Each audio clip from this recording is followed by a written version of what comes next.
ಸಂತೋಷ, ನೆಮ್ಮದಿ ಹಾಗೂ ಸಹಜವಾದ ಬಾಳಬೇಕು, ಸಮಾನವಾದ ಹಕ್ಕು ಬೇಕಲ್ಲವೇ? ಗೊತ್ತಿಲ್ಲದೆ ನೀನು ಬಡಗರವರು ಎಲ್ಲರನ್ನೂ ಕೂಡ ಕರೆದುಕೊಂಡು ಬಂದುಬಿಡು. ನಮ್ಮ ಧರ್ಮಕ್ಕೆ ಮತಾಂತರ ಹೊಂದಿಬಿಡು. ಯಾರೇ ಎದುರು ಬಂದರೂ ಅವರನ್ನು ಎದುರಿಸುವ ಶಕ್ತಿ ನಮ್ಮ ಧರ್ಮಕ್ಕಿದೆ. ಯೇಸುವಿನ ಅನುಗ್ರಹ ನಮ್ಮ ಮೇಲಿದೆ ಮಗು, ನಮ್ಮ ಮೇಲಿದೆ. ಎಂತಹ ಚಾತುರ್ಯ!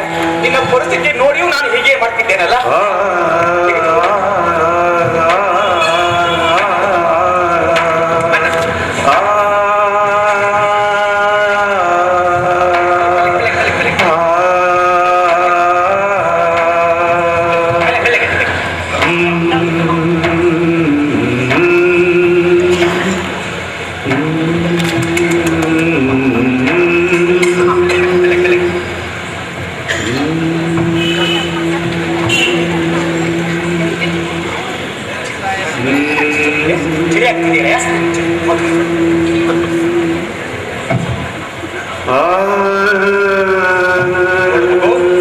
ನಿನಗೆ ಬಟ್ಟೆ ಹಸಿದಾಗ ಈ ಹಿಂದೂ ಮತ್ತು ಮುಸ್ಲಿಂ ಧರ್ಮಗಳು ತಿನ್ನೋದು ಅನ್ನ ಕೊಟ್ಟವ, ಹಾಗೂ ಬಾಯಾರಿಕೆ ಆದಾಗ ಕುಡಿಯಲು ನೀರು ಕೊಟ್ಟವ, ಒದಿಯಲು ಬಟ್ಟೆ ಕೊಟ್ಟವ, ಮನೆ ಕೊಟ್ಟವ, ಏನನ್ನೂ ಕೊಡಲಿಲ್ಲ. ಅನ್ನವನ್ನು ಕೊಡದ ಧರ್ಮ, ಕುಡಿಯಲು ನೀರನ್ನು ಕೊಡದ ಧರ್ಮ, ಚಳಿಯಾದಾಗ ಒದಿಯಲು ಬಟ್ಟೆಯನ್ನು ಕೊಡದ ಧರ್ಮ, ಇರಲು ಮನೆ ಮಠವನ್ನು ಕೊಡದ ಧರ್ಮ ಧರ್ಮವೇ ಅಲ್ಲ. ಹೆಂಗಸರನ್ನು ವಿನಾಯವಾಗಿ ಕಾಣುವುದು ಧರ್ಮವೇ ಅಲ್ಲ. ಆ ಧರ್ಮ ನೀನು ಭಯಪಡಬೇಡ, ಯಾರ ಬಡವಿಗೆ ಹೋಗಬೇಡ. ತಿನ್ನಲು ಅನ್ನ ಕೊಡುತ್ತೆ ನಮ್ಮ ಧರ್ಮ. ಇನ್ನಿಂದ ನೀನು ನಮ್ಮ ಕ್ರೈಸ್ತ ಧರ್ಮಕ್ಕೆ ಬಂದುಬಿಡು, ಇನ್ನು ಕ್ರಿಶ್ಚಿಯನ್ ಆಗ್ಬಿಡು. ದಯಾಮಯ ಯೇಸುವು ನಿನಗೆ ಸತ್ಯತೆಯನ್ನು ಕೊಡ್ತಾನೆ, ಬಂದುಬಿಡು. ಇಂದಿನಿಂದ ನೀನು ಹೌದೌದು, ಹೊಟ್ಟೆಗೆ ಅನ್ನ ನೀರು ಬಟ್ಟೆ ಕೊಡದೇ ಇರೋ ಧರ್ಮಗಳು ಧರ್ಮವೇ ಅಲ್ಲ. ಅಲ್ಲ ಅಲ್ಲ ಧರ್ಮಗಳೇ ಅಲ್ಲ ಅವು. ಸ್ವಾಮಿ, ನಿಮ್ಮ ಧರ್ಮ ಹಸಿದಾಗ ಅನ್ನ ಕೊಟ್ಟಿದೆ, ನನ್ನ ದಾಹನ ಹಿಂಗಿಸಿದೆ, ನನಗೆ ಸೂರು ಬಟ್ಟೆ ಎಲ್ಲವನ್ನ ಕೊಟ್ಟು ಕಾಪಾಡಿದೆ. ನಾನು ಇಂದಿನಿಂದ ಕ್ರೈಸ್ತ ಧರ್ಮಕ್ಕೆ ಬರ್ತಿದ್ದೇನೆ.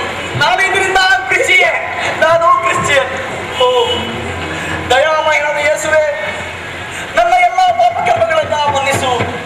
ನಾನು ಇಂದಿನಿಂದ ಕ್ರಿಶ್ಚಿಯನ್, ನಾನು ಇಂದಿನಿಂದ ಕ್ರಿಶ್ಚಿಯನ್, ನಾನು ಇಂದಿನಿಂದ ಕ್ರಿಶ್ಚಿಯನ್.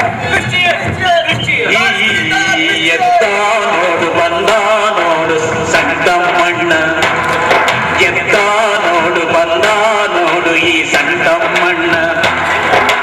ಭರವಸೆಗಳ ಒಳಗೆನ್ನೆ ಹರಿಸುವ ಮಹಾಶೂರ ವೀರ, ದೇಶದ ಜನರ ನರನಾಡಿಯಲ್ಲಿ ಇವನದೇ ರಾಜ್ಯಭಾರ. ಬಂದ ನೋಡು ಎತ್ತ ನೋಡು ಸಂತಮ್ಮಣ್ಣ, ನಮ್ಮ ದೇಶದ ಅಣ್ಣ ಇವ ಸಂತಮ್ಮಣ್ಣ.